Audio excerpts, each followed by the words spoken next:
CBN e a Família, com Adriana Miller. Oferecimento Med Senior, o plano de saúde para bem envelhecer. Oi, doutora Adriana, boa tarde. Boa tarde, Mário. Boa tarde aos nossos ouvintes. Muito bom estar com vocês. Igualmente, preciso perguntar, você viu o filme? Então, Mário, eu ainda não vi o filme. Tô sentindo as Mereço pessoas um me com a puxão de culpa de não ter orelha. visto. Tudo bem, Adriana, o Dalberto também tá com a culpa. Não, é porque eu acho assim, quando um filme brasileiro ganha o Oscar, concorre ao Oscar, ganha o Globo de Ouro, tem essa visibilidade toda, né? A gente fica se sentindo meio mal de não ter assistido, né, Mário? Porque, afinal de contas, é a cultura brasileira tendo destaque internacional, né? Mostrando que tem relevância internacional, mas eu vou assistir, isso com certeza. É um filme que fala de uma família, né? Eu acho que essencialmente Isso. é o filme que fala de uma família. É. Que tem o pai da família, assim, sequestrado e morto abruptamente. Mas é principalmente um filme de uma família, assim, de uma mulher Uhum. muito guerreira, digna, enfim. Eu já tinha gostado Isso. do livro, gostei muito do filme também. Adriana, É. você quer comentar alguma coisa do filme? Não, o livro realmente é muito, muito bonito, muito bom. Uma homenagem, né, do Marcelo Paiva para a mãe, né, É, na época que ela estava com Alzheimer. Então, ele escreveu para que a história dela fosse preservada. Então, eu acho tão bonito ter ido para as telas, né, porque agora consolida essa ideia, né, a arte consolidando e honrando a história de uma mulher que, nossa, o que ela viveu, o que ela fez, o legado que ela deixa para todos nós é uma história linda é, de se conhecer. Então, é sim. realmente, essa é uma história bonita. E a dignidade para enfrentar as dificuldades impostas, né?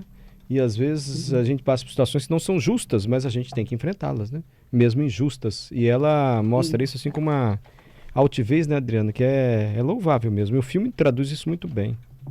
Isso, essa eu acho que é a parte importante da gente ver, né? Assim, porque como é uma história real, né, Mário? Fica muito, aproxima mais da gente, a empatia, a gente se reconhece numa história que é verídica, né? Então, é, a forma como ela lida com os desafios, as dificuldades, como ela supera e ensina, né, os filhos a, a seguirem em frente, a se posicionar em frente à vida, ou seja, um exemplo, uma referência, né, para essa família que poderia ficar desestruturada diante daquela situação toda, né?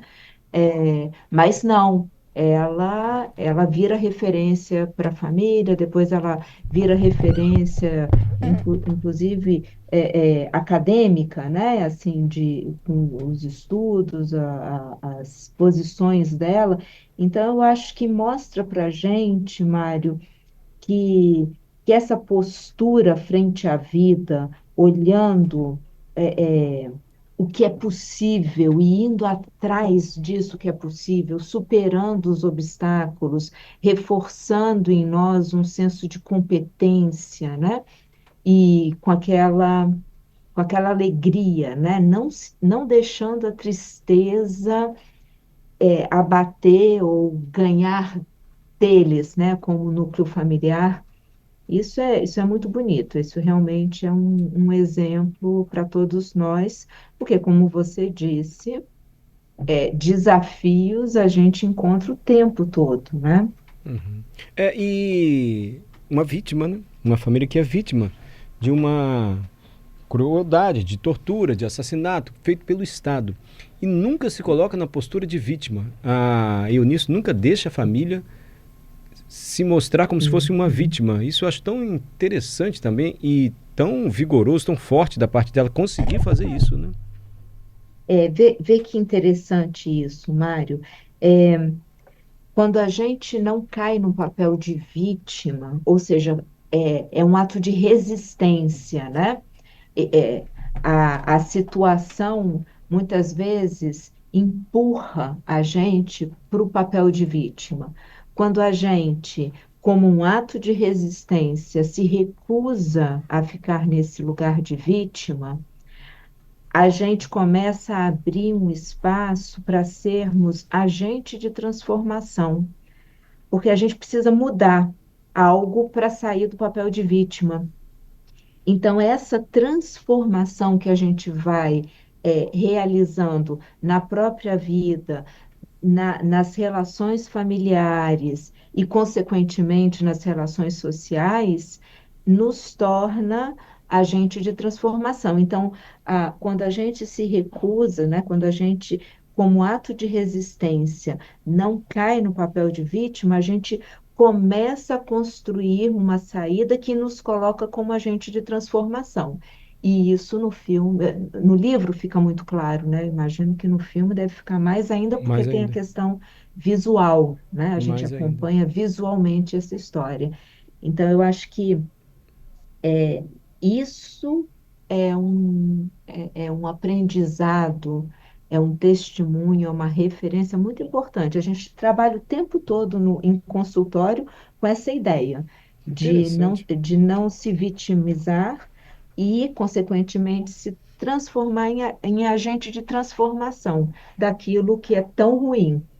Que legal, Adriano, porque tem tudo a ver com o filme que você está falando. E tem tudo a ver com a entrevista do Marcelo Rubens Paiva, filho de Eunice, que escreveu o livro que baseou o filme. Porque ele Uhum, diz isso, assim, não é vingança, porque a família ainda quer que os torturadores, os assassinos, sejam punidos. E ele diz, mas uhum, nossa família nunca se motivou por vingança. Ódio uhum, não diminui com mais ódio. Se você recebe ódio e devolve ódio, não vai diminuir o ódio de quem está emitindo. Então ele diz, nossa família uhum. nunca buscou vingança. É uma luta por direitos humanos o que a gente está fazendo. Mas vingança nunca foi uma motivação e nem uma palavra comentada aqui entre nós. Uhum. Olha que bonito, né? Porque é isso, dependendo do foco, do foco que a gente dá para a situação, né, Mário? A gente ativa forças internas da gente que são boas, ou seja, construção, transformação, seguir em frente, ou ruins, destrutivas, tipo raiva, ódio, rancor. Esses sentimentos que são negativos, vamos lá, ódio, raiva, rancor, ressentimento, eles fazem mal para a pessoa que está sentindo. Eles não solucionam, não são sentimentos, não são ações que solucionam a questão. Elas são pensamentos e sentimentos que atrapalham a vida da pessoa. O que que é importante fazer? A gente ir fazendo esse exercício de ativar os sentimentos que são positivos. Por quê? Porque os sentimentos positivos vão fazer com que a gente se fortaleça internamente. Normalmente, eles se conectam com valores morais que são importantes para a gente, e isso nos fortalece moralmente para a ação de transformação. Então, a gente começa a criar esse processo é, transformador, e isso realiza a mudança no que está causando a dor. É, não quer dizer que a gente vai chegar a fazer as pazes com todos, né? Então, assim, a gente não está nesse momento falando, por exemplo, né, pegando o exemplo desse livro, ó, e do filme, que então eles vão fazer as pazes com os torturadores, vão perdoar os. Não é disso que a gente está falando. A gente está falando assim, dependendo da forma como a gente encara a situação, pensamentos e sentimentos negativos vão ser ativados em nós, isso vai fazer mal para nós, vai nos intoxicar, ou então a gente vai ter pensamentos e sentimentos positivos que vão realizar a transformação. Vamos voltar para o filme. A Eunice precisa cuidar da família E então ela vai atrás de uma profissão e aí ela vira quem ela foi, né? Que é uma referência mesmo em toda essa parte de direitos humanos, direitos indígenas, né? Então ela virou uma referência. Mas isso por quê? Porque a energia dela foi canalizada para a transformação, para solucionar, para manter a família unida, tá vendo? Valores morais, para manter a família unida focada em aspectos positivos, aquela parte do filme que aí está passando muito na televisão, então a gente conhece, né, que ela se recusa a tirar uma foto da família entristecida, que ela fala, não, nós vamos sorrir. É isso, é uma postura de quem está num ato de resistência, né? Ou seja, está sendo agente de transformação. E isso por quê? Porque está conectado com os valores morais dela, de família unida, de estarmos juntos, resistindo à injustiça, então, ou seja, respeitando, buscando justiça, né, e se posicionando diante disso tudo que é importante, de uma forma muito digna, muito nobre, muito respeitosa, portanto, vira referência. Perfeito, Adriana. Eu vou colocar para você ouvir a Hum, entrevista de 2 décadas atrás da Fernanda Torres, quando ela venceu o Cannes. hum, E aí ela foi lá no uhum. programa Roda Viva e deu essa declaração. Aí depois o repórter CBN você comenta a sua interpretação como a vida dá voltas, pode ser? Combinado. Não sei se você já ouviu, mas para quem não ouviu ainda, olha o que disse a Fernanda Torres, menina ainda, quando ela foi lá no 30 anos atrás, eu acho, né?